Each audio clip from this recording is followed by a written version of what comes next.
The river don't forget what you took from it.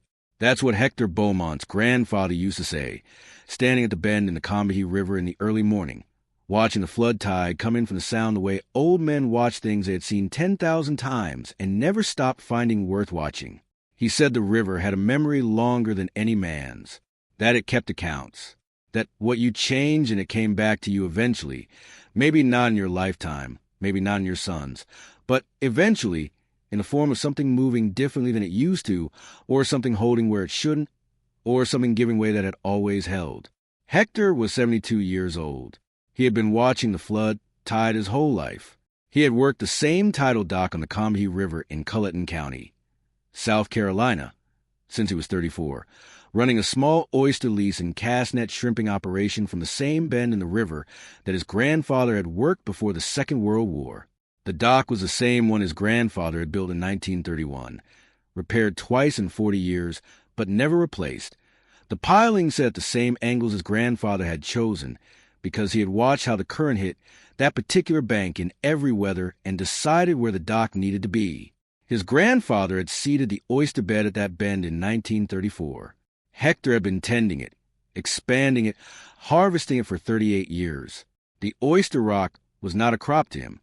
It was a continuation of something his grandfather had started, a relationship between his family and this particular bend in a tidal river that had terms. Pay attention, keep records, and the river would provide. He kept his tide records in cloth-bound notebooks he replaced every 2 years. Not scientific logs, no instruments, no formal methodology. Just what he saw, what the flood tide was doing when it arrived, how hard it was running, what color the water was, what the shrimp were doing at the surface near the oyster rock on the ebb. He had 38 years of notebooks. His grandfather's 2 surviving volumes were in a wooden box in the house, the paper brown at the edges, the handwriting in a formal cursive that Hector had never been able to fully read but had memorized anyway. His grandfather had told him, "A man who doesn't remember where the water was last year doesn't know where it's going next." Hector had been remembering for 38 years. The flood tide had been changing, not in a way anyone else would have noticed. The Combahee ran its tides the way any tidal river ran them, twice a day, in and out, governed by the moon and modulated by wind and barometric pressure. The arrival time varied. The height varied. Nobody expected it to be the same twice. But Hector had been logging the flood tide's arrival at his dock every day for 38 years, and he knew the difference between natural variation and a pattern. What he was seeing over 5 consecutive seasons was a pattern. The flood tide in the Western Channel was arriving at his dock earlier than it used to. 7 minutes ahead in the first year, he noticed it. 12 minutes in the second. By the 5th year, the flood was arriving nearly 20 minutes earlier than his baseline, the average he had compiled from the first decade of his records, before anything had changed.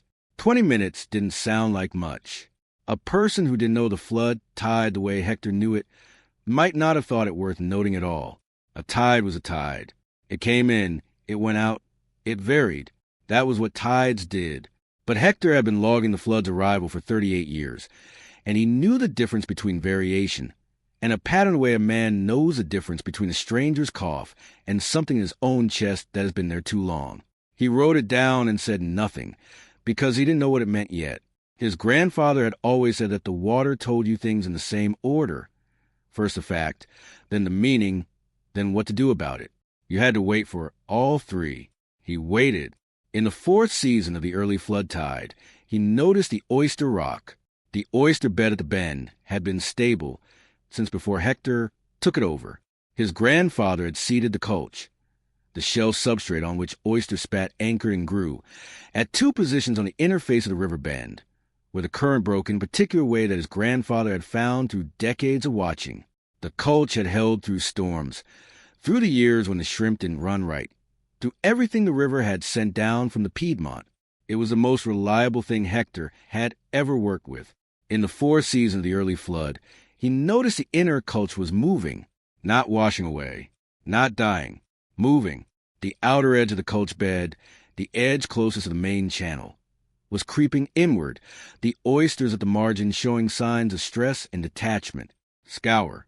The bottom beneath them was being undercut by something hitting the bed harder than it used to. He had seen Coach scour before every oysterman had, but always from identifiable causes.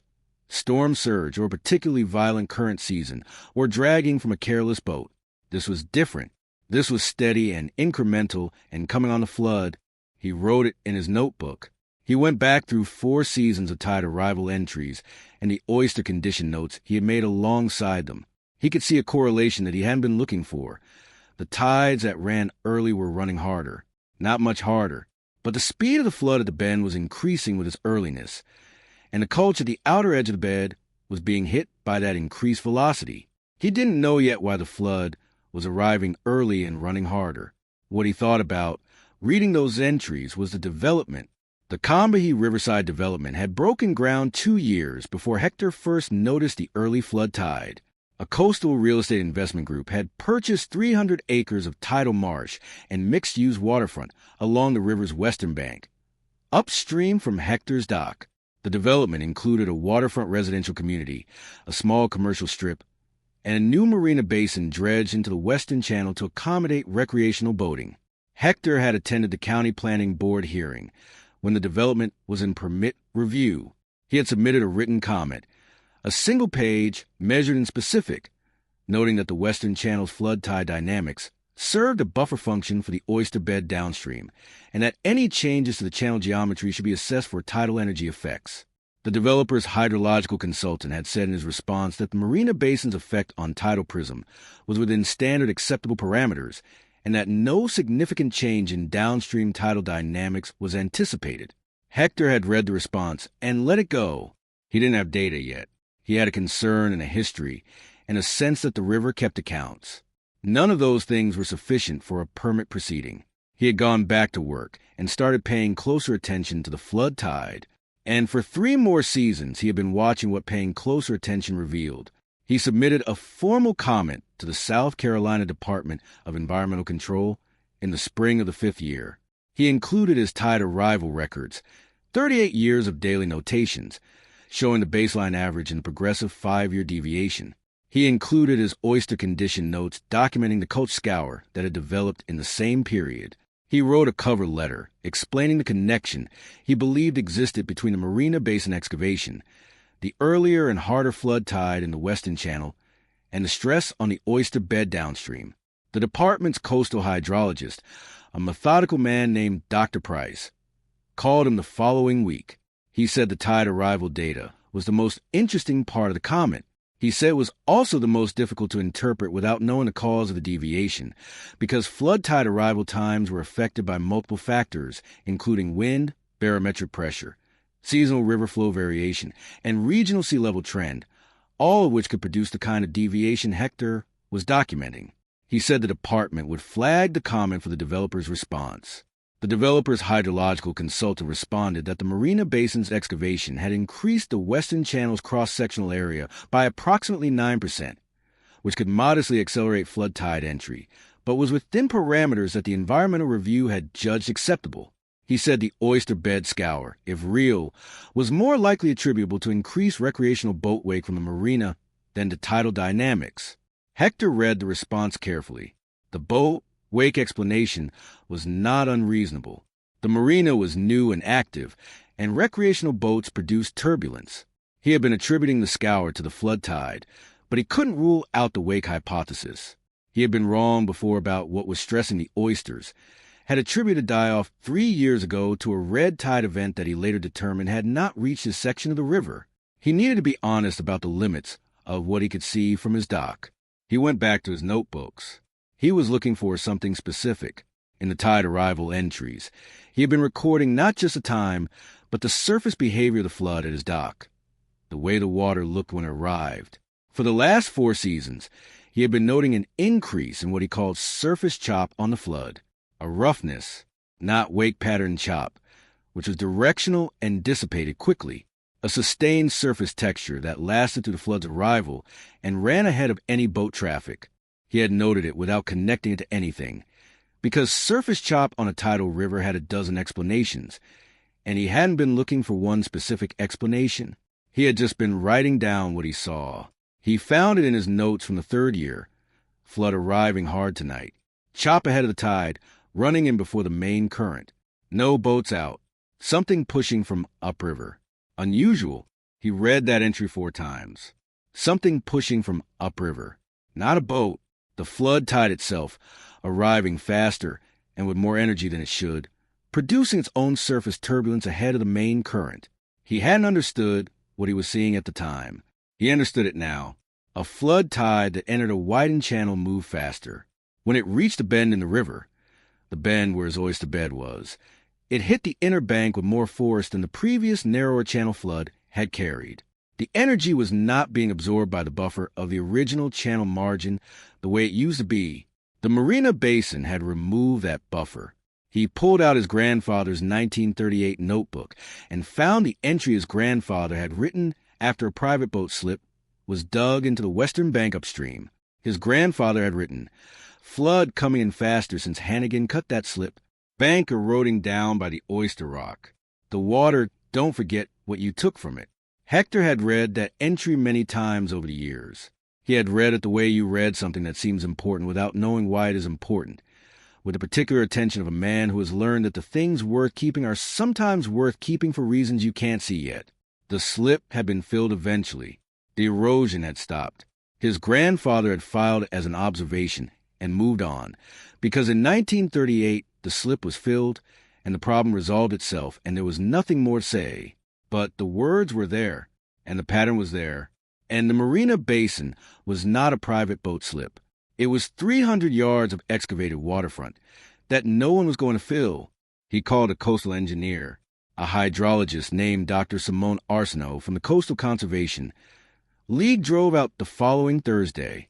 She brought an acoustic current meter that she mounted at the outer edge of Hector's dock and ran for 6 tidal cycles, 3 complete flood ebb sequences, while Hector made his rounds.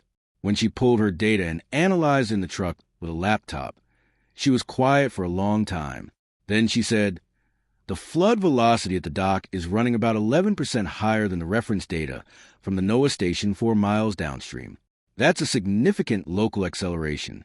She asked him where the Marina basin was relative to the dock. He showed her on a map.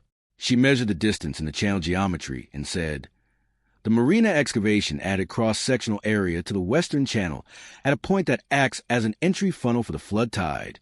When the tide comes in from the sound, it enters the wider channel and accelerates.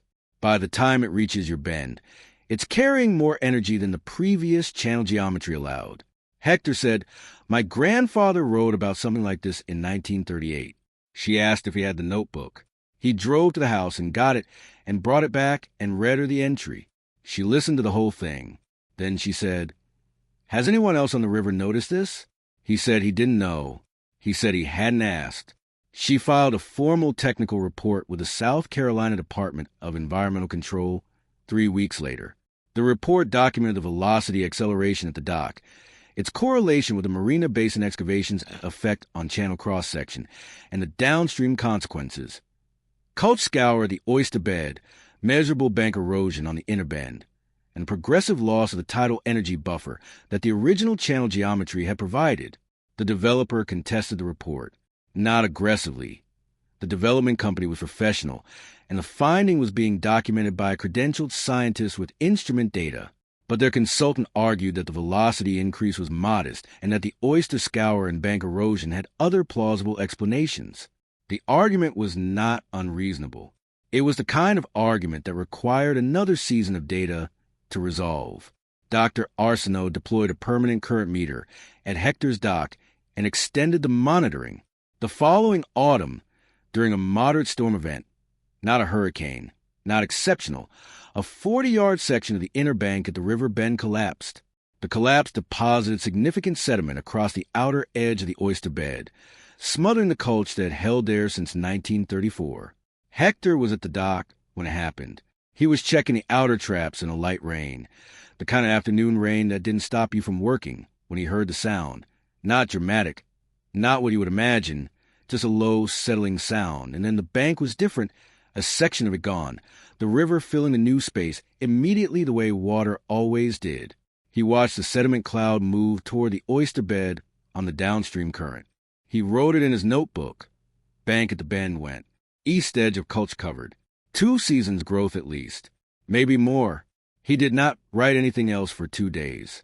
The formal investigation that followed the bank collapse confirmed what Dr. Arsenault's data had already established. The tidal energy increase in the western channel, combined with the loss of the original channel margin's buffer function, had been undercutting the inner bank over 5 years of elevated flood velocity. The storm event had not caused the collapse.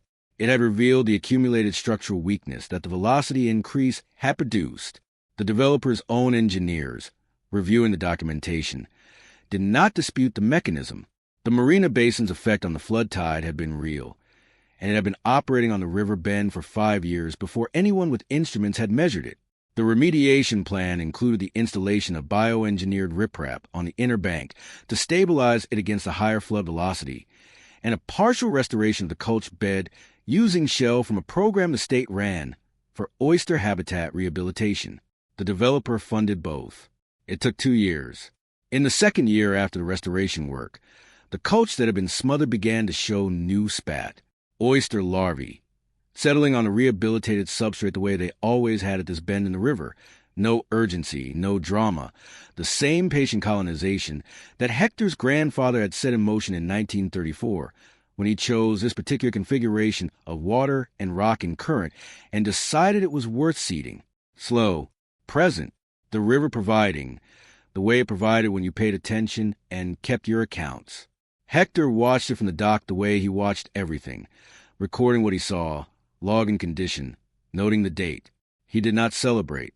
He was watching a process that worked at the speed of the river, not the speed of anyone's expectations. Dr. Arsenault's final report included an appendix on historical documentation. The report cited Hector's 38 years of tide arrival records as the primary dataset that had first identified the flood velocity deviation. It cited his grandfather's 1938 notebook entry as the historical precedent that had demonstrated the mechanism, a widened channel producing an accelerated flood, a flood producing erosion at the Oyster Rock. The entry was reproduced in the appendix verbatim. Flood coming in faster since Hannigan cut that slip. Bank eroding down by the Oyster Rock. The water, don't forget what you took from it. Hector read his grandfather's words in a federal report and did not say anything for a long time. His grandfather had seeded the oyster bed in 1934. 89 years. He had worked that rock for 38 of those years, learning it the way his grandfather had learned it, in the same rhythm of seasons and tides. The rock was not a business. It was a visible form of his family's relationship with that particular bend in that particular river, and the relationship had survived storms and droughts and the slow changes that came with everything that happened to a river over a century. It had almost not survived a Marina basin. He thought about that for a while. He thought about what his grandfather had meant when he said the river kept accounts. He thought about the 5 years he had spent writing down what he saw without knowing fully what he was seeing, the way his grandfather had written down the Hannigan slip observation without knowing anyone would need it 86 years later. Then he went back to the dock. He pulled his notebook from his jacket pocket. He wrote the date, the tide stage, the water temperature, the flood arrival time. He looked at the culch bed. He wrote, "New spat visible on the east culch. Second year of growth. Holding." He closed the notebook. He put it in his pocket. The flood tide was running in from the sound, the way it had always run in every season since before his grandfather's grandfather had found his bend and decided it was worth staying near, carrying whatever the sea had given it, finding its way up the river channel the way it had found its way since long before anyone put a dock on this bend. It arrived at the same time it had arrived the previous Tuesday. 7 minutes earlier than the baseline he had been keeping for 38 years. He wrote that down too.